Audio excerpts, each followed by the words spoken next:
Hi, this is Alisa Perren. And this is Greg Steirer. We are co-authors of The American Comic Book Industry in Hollywood. And you're listening to Spoiler Country.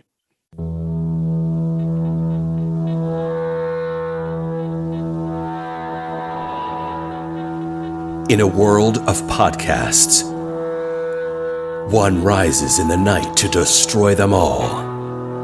The elder god in an ocean of noise, the Cthulhu of the airwaves. This is Spoiler Country.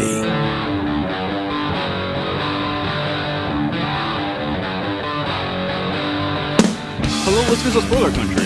Today on the show, we have two fantastic authors, Alisa Perren and Gregory Steirer. How's it going, both of you? Great. Thanks for having us. Yeah, perfect. Thank you. It's definitely my pleasure. I enjoyed reading your book, The American Comic Book Industry in Hollywood.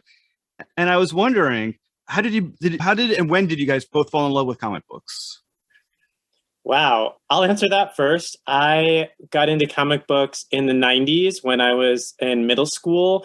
And that was right about the time where comics were sort of booming with the death of Superman, the launch of Image Comics selling millions of copies. So that was like back in their heyday in the 90s.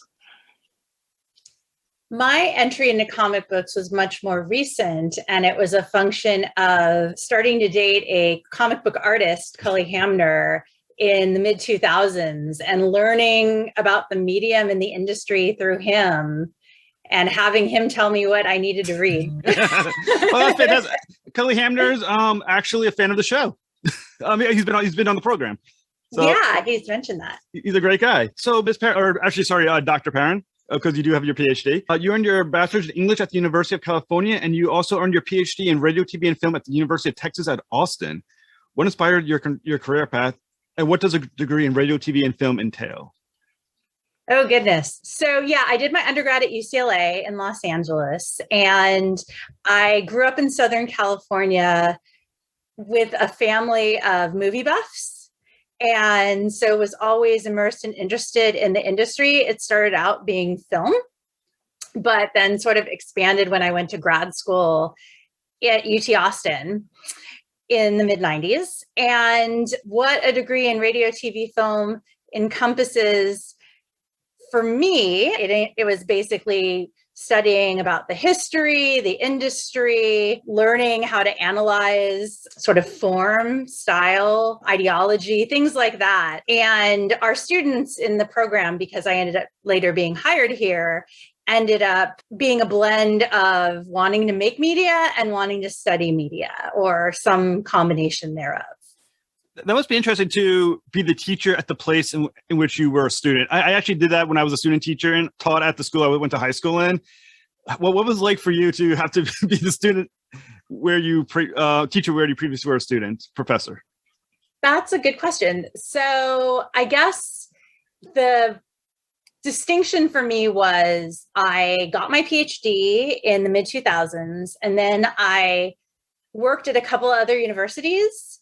And for some reason, about 9 years later, they hired me back at UT. So it is a little strange, and I feel very fortunate, or it was. But at the same time, I understood the institution and was really invested in it succeeding and continue to be. So I think that is helpful. And of course, my mentors, many of them were here. Some have now retired, but that's been nice to sort of be able to pass the torch, I guess, to the next generation and being part of that. So that's great. Your mentors embraced you as one of them when you became a professor? Yeah, for the most part. My mentors, yeah, they were great. And I had terrific people who were instructors for me and trained me as a teacher. And so I feel very fortunate. My main mentor, Tom Schatz, is a film historian, and he just retired this year. So that's a little weird, but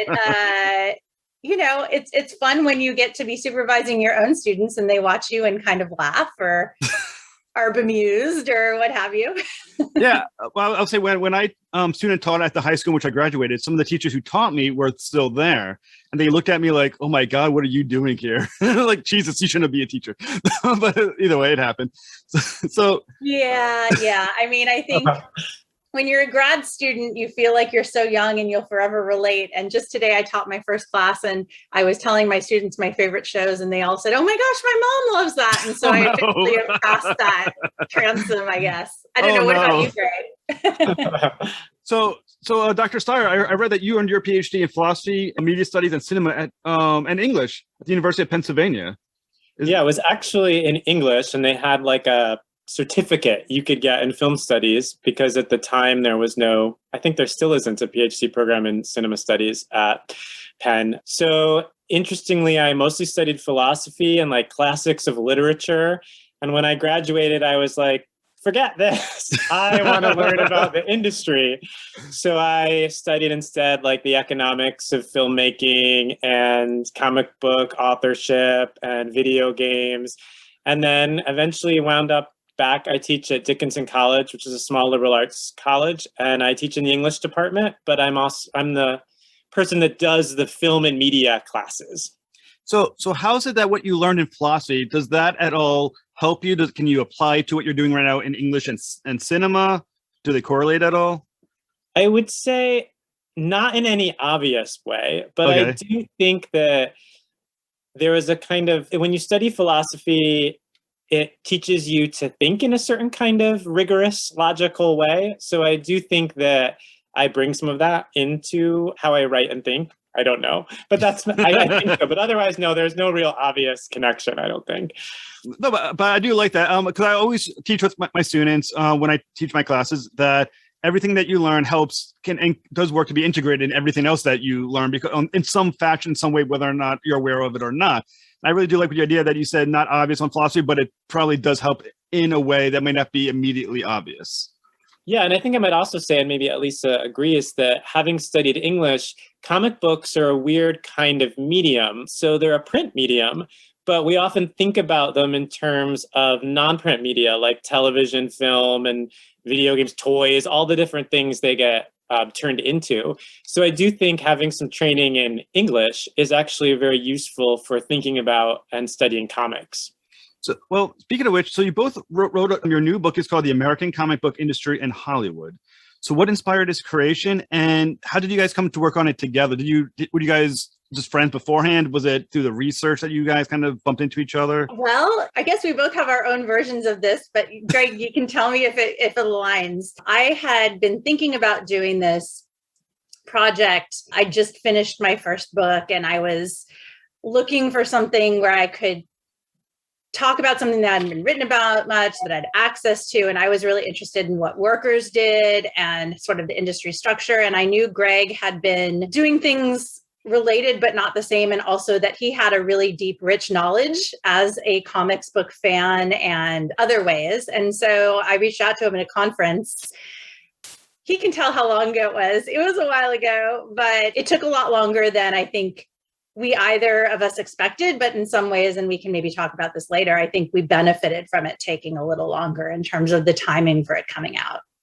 Yeah, I think that might have even been 2014, maybe when we first started talking about it. And there was a lot of change happening. I mean, there still is, but that was a period where all of media was beginning to seem like it was going to be reinvented, imagined, with new streaming services and sort of the collapse of cable subscribers, all of these experiments that were being done by various companies. So I think one of the reasons it took so long was also just because there was so much happening that we ended up having to consider for understanding what was going on with comics and their relationship to Hollywood.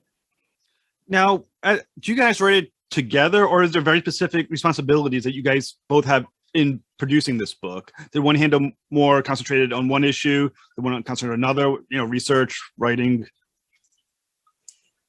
We split the book up evenly with each of us taking a chapter and then heavily edited each other's chapters, giving lots of feedback. I think, and Alisa could chime in, we think very similarly about things, and our approach to research is very simpatico. I think that we also have different things that excite our interests. So I'm kind of interested in economics, and I think Alisa is also interested more than I am in how labor moves and works. So we kind of divvied up the topics based on our interests. Yeah, it broke up really smoothly, actually. I don't feel like it was ever a strain. We just sort of figured out the areas that we each wanted to cover. And, I think that Greg provided really helpful feedback and made me think about different issues. And we also both interviewed, different pools of people for the most part. I think we had overlap with a couple people maybe that we each interviewed separately, but. Now, this is a very well-researched book. I counted about 20 pages of bibliography in the back of this book.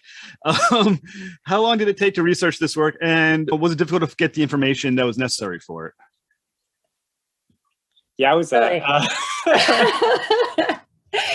It's a good question. I mean, I feel like I had started thinking about this in some form years before we really even talked about it. And I'd started to go to conventions and I'd started to read background and talk to people and sort of that sort of thing. In terms of the actual intense process of interviewing people and doing deep dive research, for me, that was probably about 3 intense years of doing that.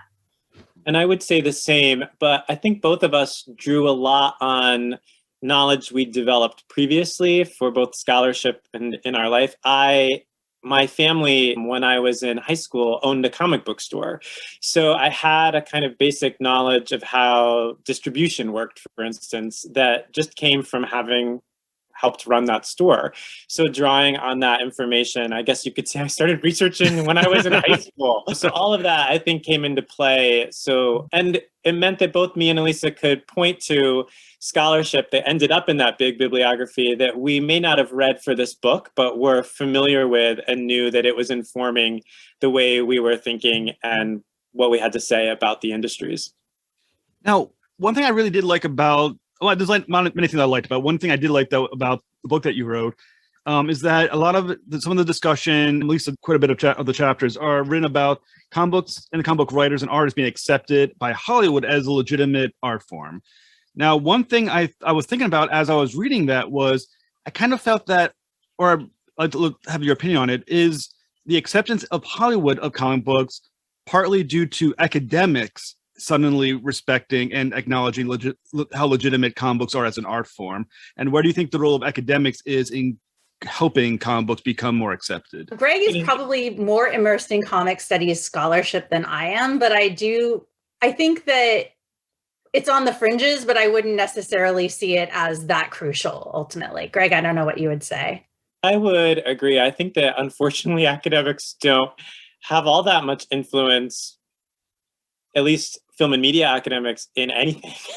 And I speak from some experience. For a few years, I was part of a research team working with Warner Brothers as they were exploring various digital things, experiments, and it was difficult working with them, also because academics' timelines are so slow compared to people that work in Hollywood or that work in comics, where things move so quickly. So a book that takes 9 years to write, that would be absurd in the kind of decision-making processes that Hollywood or tech people, we interviewed some tech people for our book, and comic book people do. So I sadly think academics haven't had much influence. I will say, I think it was maybe 10 or 12 years ago when I first came across a professor who had a focus in comic books. I was doing an interview for Project Fanboy. I can't remember the name of the professor anymore, but it was out of Florida, where they had a major in comic books. I mean, are your experiences with comic books as a academic subject older than that, or do you think that's about the time when it started getting taken more seriously? I've actually written about this. I'm going to jump in, but Alisa can. No, you're better to talk about this. I've looked a little at the history of comic studies, and it really dates to around 2010 is kind of where we see this big takeoff in publications, journals, books from academic publishing houses, and classes. So there were some scattered classes and professors and publications before that, going back really to the 90s. But around 2010, for some reason, is where we get this turning point. And so even if academics maybe haven't made that much of a difference in the industries, there is this big growth in its appreciation as a cultural form, I think, among like museums, librarians, and our students, who actually also come in themselves more excited about it. Alisa, would you agree?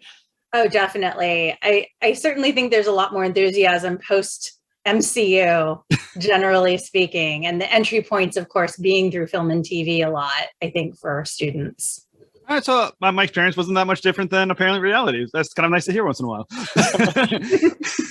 So another thing I found very interesting in reading your book is the interviews that you guys had with people in the industry. Now, some of the artists are very clear who they are. You mentioned their names. Some of those referred to as the artist or someone who's unnamed being interviewed, unnamed interviewee. Did you find that there were certain interviews who were either uncomfortable being named or had some fears about what their comments were going to cause within the industry? Where, why were some left anonymous? It's a good question. So for me, typically the people that work for major companies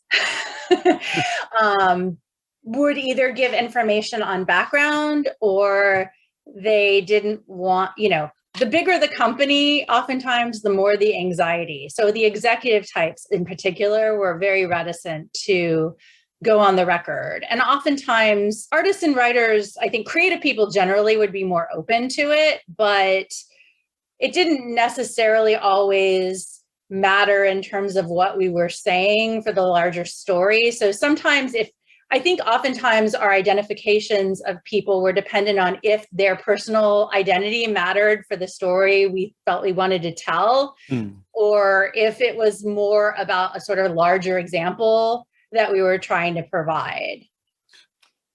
Well, what do you think? Oh, sorry, go ahead.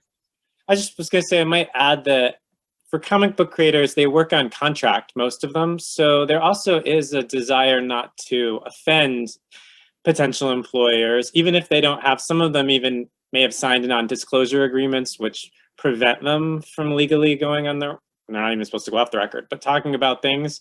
So I do think that there were a few instances, at least, where it just would have been safer for the people we're interviewing to not have their names be named.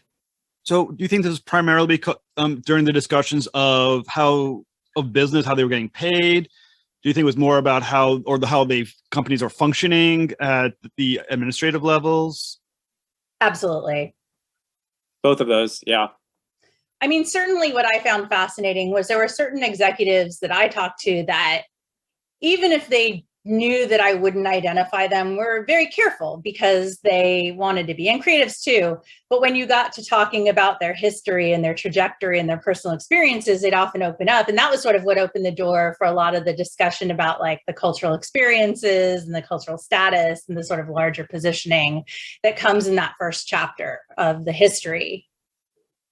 So one thing I found kind of interesting was because of the type of book this is, once again, a very well-researched academic work, is it problematic to cite people who are not giving their names? And how do you work around that? Well, actually, to do this kind of research, when you're interacting with human beings, all institutions require you to go through this formal process with something called an institutional review board to make sure that the work you're doing with the human beings won't potentially cause them. And so, in fact, anonymizing the results is something that institutional review boards often require so as to protect the human subjects that you're interacting with. So if we had wanted to write a book, we're like, we are going to name all the names, we're going to publish what people said explicitly, I'm not even sure we would have gotten approval from our institutions to write the book. And it's possible people would not have agreed to talk with us. So unfortunately, it's kind of a necessity. Now, another thing I felt, I was amazed with your book, and I was so incredibly wrong with my prior information before I read your book. And I was it was one of those things where I kind of, as I was reading for a little while, I stood my ground, I was like, no, that doesn't make any sense. And then I kept reading, I was like, oh, okay, no, I'm just wrong. Was the section on synergy. And I was so wrong on synergy. I figured synergy is brilliant. I got the, I feel like that definitely seems something that makes sense. And I'm reading your book. I'm like, oh God, I am so incredibly wrong. And mega conglomerates don't work at all. And were you surprised in the research on how flawed of a concept synergy turned out to be? And can you also, I'm sorry, I'm going to first, for my listeners, can you please explain first what synergy means for your book and then go into explanation, because they may not quite understand. Sure. And also, thanks for sharing that with us. I think that we're both excited to hear that you had that experience reading the chapter. Synergy is the idea that when one company buys another company that is somehow related to it, like a film company buys a comic book company, then magically they work together and produce better things and make more money, rather than if they were working through licensing agreements as separate companies. And I think that by the time we sat down to write the book, based on our own experiences, we'd already known that synergy doesn't really work the way that people claim it does. Like I said, I did some work with Warner Brothers, and that company in particular is very siloed. The different divisions do not speak with each other. So we'd be talking to, for instance, like the video game company and say, what does DC Comics think about this? And they'd be like, oh, we don't talk with them. So why would we do that? So I think part of it was just this basic, our own experiences. We realized that was an important story to tell because there's a kind of idea, especially amongst comic fans, I think, that this synergy is this powerful force directing how media is made. I don't know if Alisa, you wanted to add anything to that. No, I think it's true. I mean, one of the things we tried to do was, you have a chapter where you sort of lay it out conceptually and give like sort of demythologizing examples with Disney and Marvel, which are like the classic cases that everyone assumes. And then we follow that with sort of a grounding of the Warner Brothers case, which as you walk through their history and you see each moment in a more chronological way, as Greg said, you sort of discover it's like a constant struggle to make any part connect with the other parts for various reasons. But I will say that that's also sometimes part of Warner Brothers' magic. So you get like the Christopher Nolan Batman films, for instance, come out of that way of working that's distinctly Warner Brothers, keeping each project kind of separate and working by itself. At least that's how it used to work at Warner Brothers. And I think, as Dr. Perren pointed out, most of us, I think, did look at Disney as the perfect example of the mega conglomerate buying up an industry and thinking this must be great for everything. What do you think the impact of the comic book industry has been because of this confusion on the benefits of synergy? It's a big question. I do think that comic book readers, in particular fans, expect there to be more synergy than there is. I'm a big comic book reader. Today's Wednesday, comic books came out. I went to the comic book store and got them. It's kind of shocking how little in common the comics that are published, even by Marvel and DC, have with the TV, the film, those kind of things. So I think that there's this desire and expectation that they'll link up more, but it's just really difficult to do that if you want. And it's not always clear what the financial benefits are from doing it. So I'd say that maybe fan expectations have been impacted by this. Alisa, are there other things you could think of? No, I mean, I think that is spot on. I also think there's the continuous thinking on the industry inclinations towards synergy sort of have ebbed and flowed over time. And I think there's been a lot of discussion in some quarters in terms of the move to streaming and the streamlining of companies and divisions, that somehow things will magically now function in a different way. I guess TBD. You know? I think the most famous example that the comic book fans believed is with Fantastic Four and X-Men. And it does sound like after kind of reading your book that was more myth than reality. I think so. I mean, it's just partly like they're not working well enough in sync to even do that if they wanted to. And I think if you work for any big organization, you'd see that to work that way, it was so demanding to have people across divisions work in sync like that. It's just really challenging. And the truth is, with something like Marvel and Fantastic Four, like hasn't been a successful title in quite a long time. And on top of that, I mean, we often hear synergy blame for bad editorial decisions, but Marvel's had creatives complaining about editorial intervention for decades, since the 80s and 70s, actually. So it's really, in some ways, just more of the same. But now we can blame synergy instead of Jim Shooter or Stan Lee. Well, one thing I found also, at least I want your opinions on. Obviously, comic books, despite some groups' thoughts, the sales have been increasing steadily for more or less 10 years, about 1 or 2%, it feels like, per year. But obviously, the movie industry for comic book based superheroes has skyrocketed to being a massive blockbuster. Are you surprised that comic books haven't been able to take better advantage of their increased visibility? That's one of those perpetual issues slash questions, that there would be this expectation that the comic sales would be significantly elevated much more than they are because of the popularity of them as film and TV shows. And I mean, certainly there's a consistent rise in comics, but there have been studies that have come out that have basically indicated the lack of any direct correspondence, that people aren't necessarily being driven from one to the other in large numbers. And I think part of that has to do with the sense of where do I start, or the impenetrability of a lot of comics for novices, especially the sort of Marvel and DC comics, right? So entering into like select creator-owned comics is a certainly easier venture to do in many instances. I don't know, Greg, what would you say? Yeah, I would agree. I mean, as someone that I took maybe a couple of years off from reading comics weekly, like Marvel is impenetrable. I don't know if Jeff, if you read X-Men, but like following what's happening, it's impossible to enter into X-Men at the moment. It's so complicated. And so there's a strange way that the publishers, at least Marvel and DC, maybe it's their fault that they really haven't tried to capitalize on the kind of general audience that has been opened up by Hollywood. I think that's probably too simple an explanation, but it is striking that comics have in some ways become only more complicated in the last 3 or 4 years than maybe we would expect them to be. Do you think that the movie audience that goes beyond the comic book, that reaches beyond it, do you think they inherently would be comic book fans potentially, or do you think there's just an audience of comic book fans, an audience that just isn't going to go to the comic book store to buy comic books?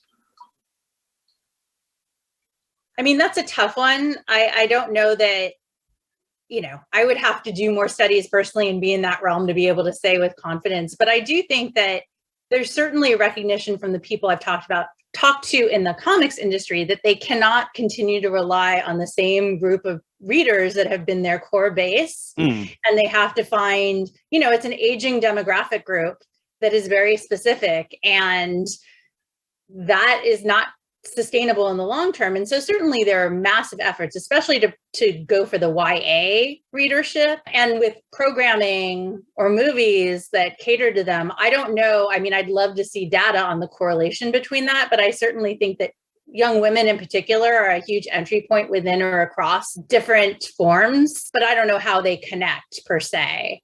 Yeah, I would add to that it's been striking what comics, even in this past year, despite that complexity, the main publishers have been doing with trying to attract different audiences. People of color, Pride Day was recently, and it was amazing to see all of these Marvel and DC Pride covers, for instance. I think one of the big challenges, though, is that comics are expensive. Compared to other media, the price point is really high. So I think that may be one of the things that has kept them from growing in the same way. I mean, TV has grown, film, partly because streaming sites are super cheap compared to that.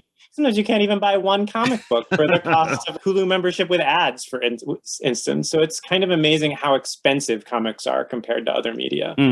So I'm going to ask one last question because Zoom is slowly telling me goodbye. So my final question is going to be, once again, when you're writing this book and you're researching this book, you're reading about something that's very much a living organism that's continually moving and evolving as you're writing it, and things continue.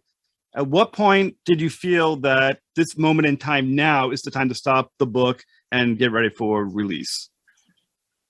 That's a good question. I think it's, a practical one, which is the manuscript is due, so you have to figure out what makes sense as an endpoint or overdue. And the reality of, I tend to try to think of it as everything is within a historical context, even in the present. And so what seemed to be breaks or markers, and it seemed pretty clear, like strikingly clear as we were finishing, like when we were finishing the actual manuscript, the MCU Endgame had just come out, and I think AT&T had just purchased Time Warner. So there were all these sort of corporate machinations that were notable as one example. And then when we were writing the conclusion, COVID hit.